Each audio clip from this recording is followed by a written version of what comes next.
অনেকদিন আগের কথা। বেলঘরিয়া নামে এক গ্রাম ছিল। এই গ্রামে বসবাস করত জাফর মিয়া নামে এক গরিব কৃষক। জাফর মিয়ার বাড়িতে তার মেয়ে ময়না আর তার স্ত্রী মায়া থাকত। জাফর মিয়া এতটাই গরিব ছিল যে তার ছোট্ট মেয়েটাকেও না খেয়ে থাকতে হতো। ওমা, আমার বড্ড খিদে পেয়েছে, কিছু খেতে দাও না। এই তো মা, আর কিছুক্ষণ অপেক্ষা কর, তোর বাবা এক্ষুনি চাল ডাল নিয়ে চলে আসবে, এরপর তোকে রান্না করে দেব। বাবা কখন আসবে আর তখন রান্না করবি আর তারপর খাবো আমি? আমি তো এখনই খিদের জ্বালা সইতে পারছি না। সোনা মা আমার, তুই তো জানিস আমরা কত গরিব, তোর বাবা কত কষ্ট করে সংসার চালায়। এদিকে কয়দিন হলো তোর বাবার কোনো কাজও নেই, সে যে কিভাবে আমাদের বাঁচিয়ে রেখেছে সেই ভালো জানে। না, আমি এসব বুঝি না, আমায় খেতে দাও, আমি আর সহ্য করতে পারছি না মা। কি গো, চাল ডাল কই? বাজার করা বাদ দিয়ে হাতে করে কি নিয়ে এসেছো? মেয়েটা যে আর খিদে সহ্য করতে পারছে না। কি দিয়ে চাল ডাল আনবো? দোকানি বলেছে পয়সা না দিলে আর বাকিতে চাল ডাল দেবে না। মেয়েটার কথা ভেবে মসজিদ থেকে কিছু সিন্নি নিয়ে আসলাম। নে মা, এটা খেয়ে নে। আমার অনেক খিদে পেয়েছে। যা, এবার ঘরে গিয়ে খেয়ে নে, যা। এবার কি করবে? এবার কি সবাইকে না খেয়ে মরতে হবে? হ্যাঁ, সেটাই তো ভাবছি। কোথাও কোনো কাজ নেই, কি করে যে সংসার চালাবো। আমি বলি কি, এক কাজ করলে হয় না? জঙ্গল থেকে কাঠ কেটে বাজারে বিক্রি করলেই তো কোনো মতে সংসারটা চলতো। অন্তত একবেলা নুন ভাত হলেও খেতে পারতাম। তুমি না হয় পড়ে থাকা কুঠারটা নিয়ে জঙ্গলে গিয়ে ঘুরে আসো। হ্যাঁ, তুমি ঠিকই বলেছ। এছাড়া আমিও কোনো উপায় দেখছি না। যাও, ভেতর থেকে কুঠারটা এনে দাও, আর দেরি না করে এখনই বেরিয়ে পড়ি।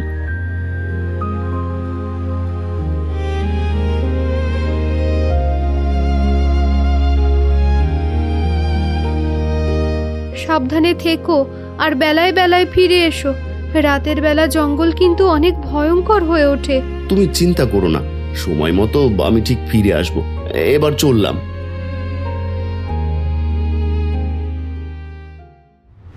গরিব জাফর পেটের দায়ে তার পুরনো কুঠার নিয়ে কাঠ কাটতে জঙ্গলে এসে পড়ে। কিন্তু সে বুঝতে পারে না কোন কাঠ কাটলে বাজারে বিক্রি করা যাবে। এভাবে জাফর কিছুক্ষণ বনের ভেতরে ঘুরতে থাকে। এদিকে বনের মধ্যে শিকারীর জালে এক হরিণ আটকে পড়েছিল। হরিণটি বাঁচার জন্য অনেক সময় হলো ছুটাছুটি করছিল। এমন সময় গরিব জাফর ঘুরতে ঘুরতে সেখানে এসে দাঁড়ায়। এই যা, এই হরিণটা তো শিকারের জালে আটকা পড়ে ছোটাছুটি করছে। এবার কি করা যায়? না না, এই নিষ্পাপ প্রাণীটাকে এভাবে কষ্ট দেওয়া ঠিক হবে না। তাছাড়া শিকারি এসে দেখলে তো একে মেরে ফেলবে। তার চাইতে আমি একে মুক্ত করে দিই। এই তো হয়ে গেছে। যা, এবার তাড়াতাড়ি পালা, নয়তো শিকারি এসে দেখলে তোকেও মারবে আর আমাকেও মারবে। বাঁচতে চাইলে দুজনে এখান থেকে পালাই।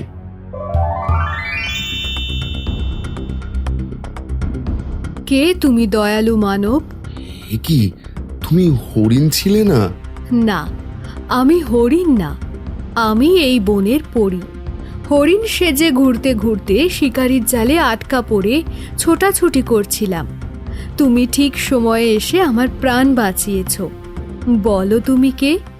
আমি এক গরিব দিনমজুর, কাজ নেই বলে ঠিকমতো খাবার জোগাড় করতে পারছি না। তাই ভাবলাম কাঠ কাটলে হয়তো দুবেলা নুন ভাত খেতে পারবো। এই ভেবে জঙ্গলে এসে ঘুরছিলাম। তুমি ঠিক সময়ে এসেছো বলেই আমার প্রাণ বেঁচে গেছে। বলো তুমি কি চাও? না না, আমি কিছুই চাই না। আমি তো এমনিতে আপনার প্রাণ বাঁচিয়েছি। সত্যি তুমি অনেক সৎ, তোমার মধ্যে কোনো লোভ নেই। তুমি না চাইলেও আমি তোমাকে খালি হাতে ফেরাবো না। এই নাও জাদুর ঝুলি। এই ঝুলিকে তুমি বলবে, ঝুলি তুমি ভরে যাও, যা চাইছি তাই দাও। সঙ্গে সঙ্গে তোমার যা প্রয়োজন তাই ঝুলিতে চলে আসবে। আপনাকে ধন্যবাদ পড়ি। আজ থেকে আমার মেয়েটা না খেয়ে থাকবে না। আপনাকে অনেক ধন্যবাদ। ঠিক আছে, এবার সোজা বাড়ি চলে যাও। আবার কখনো কিছুর প্রয়োজন হলে এখানে এসে বোন পড়ি বলে ডেকো। যাও।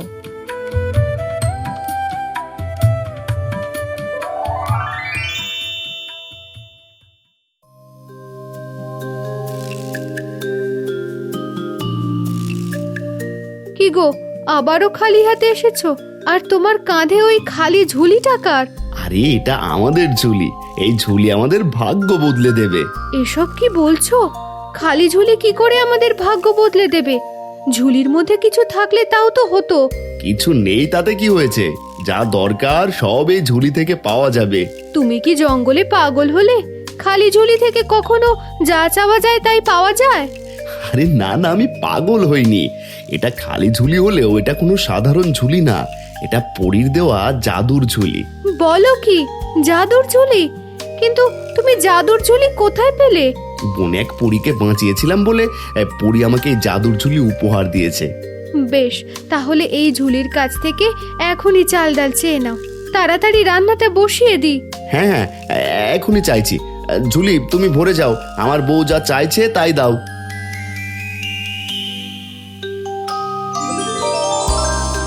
ওগো, সত্যিই তো এটা জাদুর ঝুলি। হ্যাঁ হ্যাঁ, চলো চলো, তাড়াতাড়ি এবার রান্নাটা বসিয়ে দাও, অনেক খিদে পেয়েছে। হ্যাঁ হ্যাঁ, ভিতরে চলো। এরপর থেকে গরিব জাফর জাদুর ঝুলির সাহায্যে তার স্ত্রী মেয়েকে নিয়ে খুব ভালোভাবেই দিন কাটাচ্ছিল। এদিকে গ্রামের সুধী মহাজন জাফরের কাছ থেকে সুদের পয়সা নেওয়ার জন্য সোজা জাফরের বাড়িতে এসে হাজির হয়।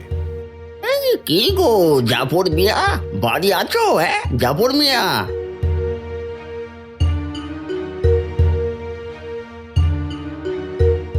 আসুন মহাজন বাবু, আমি আপনার কাছে যাওয়ার কথা ভাবছিলাম।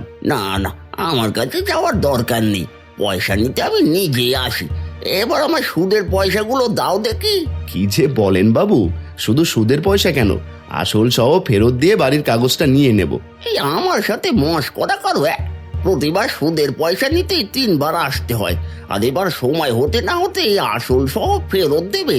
এটা বললেই কি আমি বিশ্বাস করবো? মস্করা করব কেন? এই যে দেখুন, আপনার লাভ সহ পুরো পয়সা এখানে রয়েছে। চলুন, আপনার বাড়িতে গিয়ে দলিলটা নিয়ে পয়সাগুলো গুনে দেব, চলুন। এত তাড়াতাড়ি পয়সা কোথায় পেলো? না না, আমাকে জানতেই হবে। তাছাড়া এই বাড়িটা আমি একেবারে নিয়ে নেব বলে ভেবে রেখেছি, কোনোভাবেই কাগজ দেওয়া যাবে না। এই, তুই তো আমাকে চিন্তায় ফেলে দিলি। আমি তো এখান থেকে সরাসরি আমার মেয়ের বাড়িতে যাওয়ার জন্য বেরিয়েছি। তুই এক কাজ কর, কাল সকালে পয়সা নিয়ে সোজা আমার বাড়ি যাস। ঠিক আছে, আপনি তাহলে যান, আমি কাল সকালে আপনার বাড়ি গিয়ে হাজির হব, কিন্তু কাগজপত্রগুলো গুছিয়ে রাখবেন। হ্যাঁ হ্যাঁ, সব গুছিয়ে রাখবো, ও নিয়ে তোকে চিন্তা করতে হবে না। এবার আমি চললাম। কি গো, এত লোভী মানুষ পয়সা না নিয়ে চলে গেল? কিছুই তো বুঝতে পারছি না। আমিও বুঝতে পারছি না, তবে চিন্তা করো না, কাগজ না দিলে পয়সাও দিচ্ছি না। চলো চলো, ভেতরে চলো।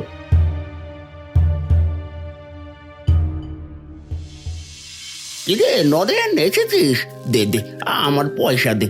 বাবু, আমাকে কয়টা দিন সময় দিন, আমি আপনার লাভের পয়সা জোগাড় করতে পারিনি বাবু। কয়টা দিন পর দিয়ে দেব বাবু। ঠিক আছে, তোকে না হয় কটা দিন সময় দিলাম, কিন্তু বলতো ওই জাফর কি করে এত পয়সা পেল? তা জানি না বাবু, তবে আমার মেয়ে নাকি ওর মেয়ের কাছে শুনেছে ওদের একটা জাদুর ঝুলি আছে, ওই ঝুলির কাছ থেকে যা চাওয়া যায় সব কিছুই পাওয়া যায়। বলিস কি? কথাটা কি তোর কাছে সত্য মনে হয়? আমার কাছে প্রথমে মিথ্যা মনে হলেও এখন ওদের চলাচল দেখে সব সত্যিই মনে হয়। হ্যাঁ, আমারও তাই মনে হচ্ছে। আর এমন হলে তো কয়েকদিন পর আর কেউ আমার কাছে আসবে না। নরেন, তোকে একটা কাজ করতে হবে, তাহলে তোর এ মাসের লাভের টাকা মাফ করে দেব। বলেন বাবু, আমাকে কি করতে হবে? তেমন কিছুই না, শুনেছি তোর হাত দুটো নাকি অনেক কাজের। তুই যদি জাফরের জাদুর ঝুলি চুরি করে এনে দিতে পারিস, তাহলে তোর এ মাসের লাভের পয়সা দিতে হবে না। কি যে বলেন বাবু, আমি নিজেই যদি চুরি করি তাহলে আপনাকে দিতে যাব কেন? ওই জাদুর ঝুলি থেকে পয়সা নিয়ে আপনার সব ঋণ পরিশোধ করে দেব। বড্ড চালাক হয়ে গেছিস না? ঠিক আছে, তোকে চুরি করতে হবে না, আমাকে শুধু তুই নিয়ে যাবি। একবার ওই ঝুলি হাতে পেলে তোর সব পয়সা মাফ করে দেব। হ্যাঁ, এবার একটা কথার মতো কথা বলেছেন। তা কখন যেতে হবে? যা করার আজ রাতেই করতে হবে। ঠিক আছে, এখন রাত হওয়া পর্যন্ত অপেক্ষা করতে থাকুন, আপনার কাজ হয়ে যাবে। ঠিক আছে, এখন যা, রাতে দেখা করিস।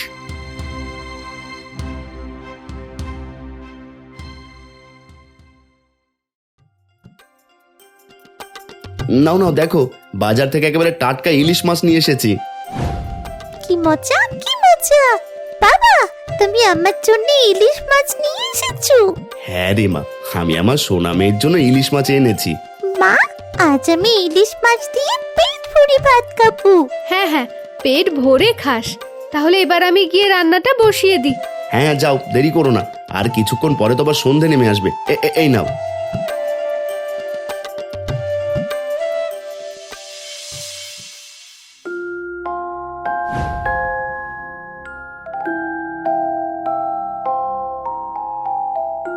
আহ, আজ কতদিন পর পেট ভরে ইলিশ মাছ দিয়ে ভাত খেলাম। হ্যাঁ বাবা, সব হয়েছে জাদুর ঝুলির কারণে। তা না হলে তো আমাদের না খেয়ে থাকতে হতো। হ্যাঁ রে মা, এখন আর আমাদের কোনো অভাব থাকবে না। এবার জাদুর ঝুলির সাহায্যে সব অভাব দূর হয়ে যাবে। নাও নাও, অনেক রাত হয়েছে, খাওয়া দাওয়া শেষ করে এবার ঘুমিয়ে পড়তে হবে। হ্যাঁ, পেট ভরে খেয়েছো, এবার গিয়ে ঘুমিয়ে পড়ো। আমি সব কিছু গুছিয়ে আসছি।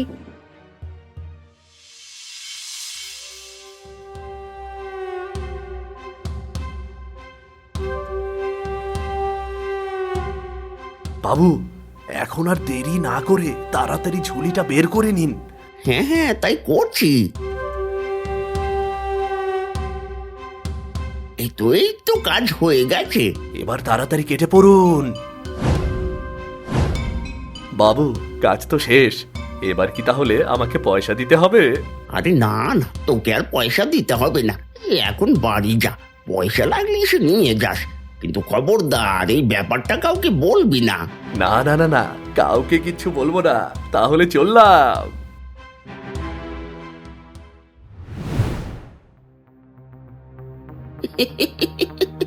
এখন আমি আরো ধনী হয়ে যাব। আমার ধন সম্পদ বৃদ্ধি পেলে কেউ বুঝতেই পারবে না আমি কি করে এত সম্পদের মালিক হলাম। এখন ভিতরে যাওয়ার আগে ঝুলি ভর্তি স্বর্ণ হিরে নিয়ে যায়। ঝুলি, তুমি শুনে নাও, স্বর্ণ হিরে জহরত দিয়ে ভরে দাও। এই তো ঝুলিটা ভারী হয়ে উঠছে। এখন দেখি কেমন স্বর্ণ হিরে জহরত এলো। ওরে বাবা, সোনা দানা বাদ দিয়ে তো এত মৌমাছি এলো কোথা থেকে? এই খবরদার, তোর আমার কিছু করবি না। যা যা, চলে যা, যা যা। ওরে বাবা, ওরে বাবা রে, ছেড়ে দে, আমাকে কিছু করিস না। ওরে বাবা রে, ওরে বাবা, ওরে বাবা রে, ছেড়ে দে, আমাকে কিছু করিস না। ওরে বাবা রে,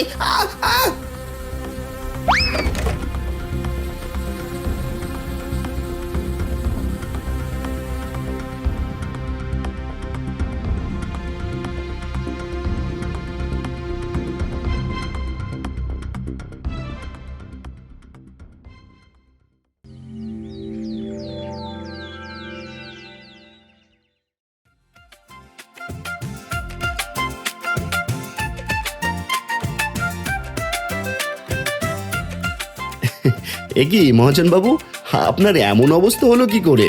কি করে হয়েছে তোকে বলতে হবে? না না, আমাকে বলতে হবে কেন? কাল ভালো মানুষ মেয়ে বাড়িতে গেলেন, অথচ আজ দেখছি এই হাল। কয়টা পয়সা হয়েছে তাই আমাকে নিয়ে ঠাট্টা করছিস? তোর পয়সার জাদুর ঝুলি আমি রাখবো না। তখন ঠিক আমার কাছে আবার ছোট লোকের মতো পয়সা চাইতে আসতে হবে। কিছু ভাবছেন মহাজন বাবু? না না, কি ভাববো? যা যা, তোর কাগজ নিয়ে চলে যা। হ্যাঁ, কাগজ দিন, আর এই পয়সাগুলো নিন।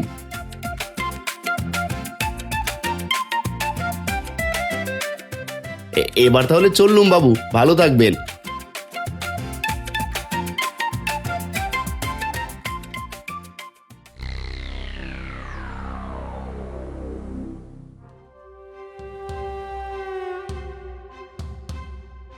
এখানে কেন এসেছিস বল? গুরুদেব, আমি একটা কাজে সফল হতে পারছি না, আমাকে সাহায্য করুন। অন্যের ধন চুরি? হ্যাঁ গুরুদেব, ওই জাদুর ঝুলি না নিলে ওই বেটা অনেক ধনী হয়ে যাবে, আর তখন আর কেউ আমার কথা শুনবে না। বুঝতে পেরেছি, কিন্তু এই জাদুর ঝুলি কোনো সাধারণ ঝুলি না। ওই ঝুলি প্রথমে নিজের নিয়ন্ত্রণে আনতে হবে, তারপর ওই ঝুলিকে ব্যবহার করতে হয়। কিন্তু ওই ঝুলি আমি কি করে নিজের নিয়ন্ত্রণে নেব? তুই যদি ওই ঝুলি আমার কাছে এনে দিতে পারিস, তাহলে আমি ওটা তোর নিয়ন্ত্রণে এনে দেব। কিন্তু ওই ঝুলি কখনোই আমার কাছে আনতে পারবি না, কারণ এটা অসম্ভব। যতই অসম্ভব হোক না কেন, আমি ওই ঝুলি আপনার কাছে নিয়ে আসবো, কিন্তু তার জন্য আপনাকে সাহায্য করতে হবে সামান্য। ঠিক আছে, আমি তোকে একটা মন্ত্র শিখিয়ে দিচ্ছি। তুই এই মন্ত্র যতক্ষণে উচ্চারণ করবি ততক্ষণ তুই অদৃশ্য হয়ে থাকবি, তোকে কেউ দেখতে পাবে না। কিন্তু এই মন্ত্র উচ্চারণ বন্ধ করলে সঙ্গে সঙ্গে সবাই তোকে দেখে ফেলবে। হ্যাঁ, শিখিয়ে দিন গুরুদেব, শিখিয়ে দিন। ঠিক আছে, আরো কাছে আয়।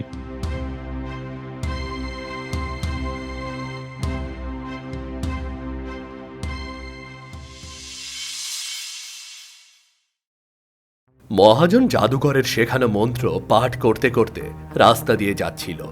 তখন রাস্তার সামনে দুজন সবজিওয়ালা বসে আরাম করছিল। সবজিওয়ালাদের মহাজন মন্ত্র পাঠ করতে করতে তাদের সামনে থেকে সবজি নিয়ে চলে যায়, কিন্তু কেউ মহাজনকে দেখতে পায় না।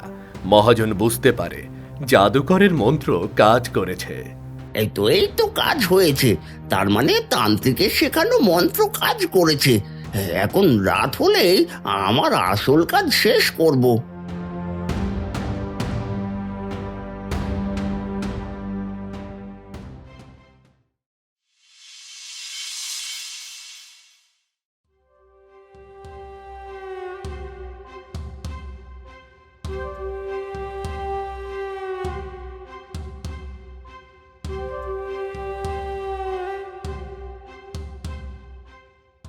ওরে বাবা, বাঁচাও বাঁচাও, মরে গেলাম, বাঁচাও। আরে মহাজন, আপনি আপনি আমার বাড়িতে চুরি করতে এসেছেন? আমার ভুল হয়ে গেছে, আমি তোমাদের এই জাদুর ঝুলি চুরি করতে এসেছিলাম, আমাকে ছেড়ে দিতে বলো, আমার ভুল হয়ে গেছে, আমাকে বাঁচাও। কেন কেন ছেড়ে দিতে বলবো কেন? সারা রাত এইভাবেই থাকুন, সকাল হলে সবাই এসে দেখবে আপনি আমার ঘরে চুরি করতে এসেছেন। ওরে আমার ভুল হয়ে গেছে রে, আমায় ক্ষমা করে দে, আর কিছুক্ষণ ধরে রাখলে আমি তো এমনিতেই মরে যাব। ক্ষমা করতে পারি এক শর্তে। আমি সব শর্তে রাজি, আমাকে ছেড়ে দিতে বল, মরে গেলাম। হ্যাঁ বলছি, তার আগে বলুন আপনি গ্রামের সবার ঋণ মাফ করে দিয়ে সবার কাগজ ফিরিয়ে দেবেন। হ্যাঁ দেবো দেবো, সবাইকে ক্ষমা করে দেবো, এবার তো ছেড়ে দিতে বল। জাদুর ঝুলি ছেড়ে দে এবার মহাজনকে। আবার যদি কখনো কেউ তোকে নিতে আসে তাহলে তাকে তোর মধ্যে বন্দি করে রাখবি। ওরে বাবা, আমাকে বাঁচালি রে জাফর। শিক্ষা পেয়েছেন তো, এবারে চলে যান। সকাল হলে কথা মতো সবার কাগজ ফিরিয়ে দেবেন, আর ভুলেও কখনো এমন চিন্তা ভাবনা করবেন না। হ্যাঁ হ্যাঁ, আমার শিক্ষা হয়ে গেছে, আমি আর কখনো এমন লোক করব না।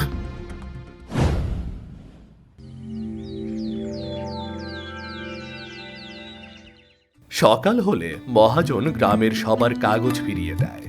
এরপর জাফর পুরো গ্রামের সাধারণ মানুষদের সহযোগিতা করতে থাকে, যার ফলে ধীরে ধীরে গ্রামের সবার অভাব দূর হয়ে যায়। এরপর সবাই সুখে শান্তিতে বসবাস করতে থাকে।